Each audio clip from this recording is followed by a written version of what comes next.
আসসালামু আলাইকুম। সবাই কেমন আছেন? আশা করি সবাই ভালো আছেন আল্লাহর রহমতে।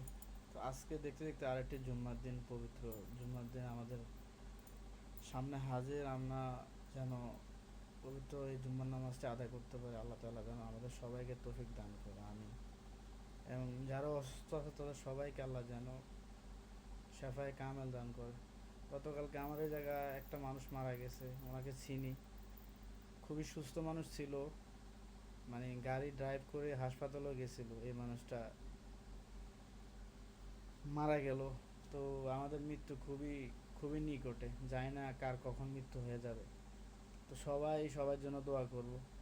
আর আল্লাহ যেন আমাদের এই গুনাহ পাপ, আল্লাহ যেন আমাদেরকে ক্ষমা করে এবং সবাইকে যেন আল্লাহ হেফাজত করে। প্রতিটি মা বাপের সন্তানকে যেন প্রবাদ জীবনে আল্লাহ হেফাজত করে, সবাইকে যেন সুস্থ রাখে, এই দোয়াই করব। আর ফিলিস্তিনের উদ্দেশ্যে যে জাহাজগুলা রওনা দিছিল, কতগুলা কাছাকাছি গেছে, কতগুলা ইসরায়েলি জাহেলি এবং ইহুদিরা আটকায় ফেলছে।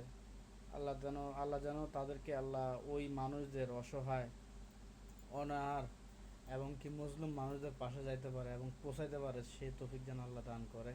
আমরা সবাই দোয়া করব। আর এবং কি গোটা পৃথিবীকে যেমন দেখা যাইতেছে যে এত বড় বড় রাষ্ট্র থাকা সত্ত্বেও, এত কিছু থাকা সত্ত্বেও তারা সাহায্য করতে পারতেছে না, এবং কি সাধারণ মানুষ সাহায্য নিয়ে যাইতেছে। এটা বড় একটা শিক্ষণীয়। আল্লাহ যেন সবাইকে বোঝার তৌফিক দান করে।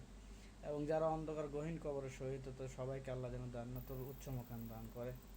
আমরা যারা বেঁচে আছি তাদের জন্য আল্লাহ ইমানের শক্তি বাড়ায় দেয়। আমার মা বাবা সবাইকে যেন আল্লাহ হায়াতে তাইয়্যিবা দান করে।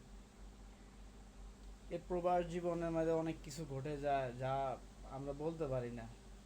অনেক কিছু হয়, অনেক কিছু মুখ লুকিয়ে আমরা থাকি, বুকে কষ্ট নিয়ে থাকি, দিন শেষে একাই থাকি আমরা। তো সবাই ভালো থাকবেন, সবাই দোয়া করবেন, সবাই সুস্থ থাকবেন।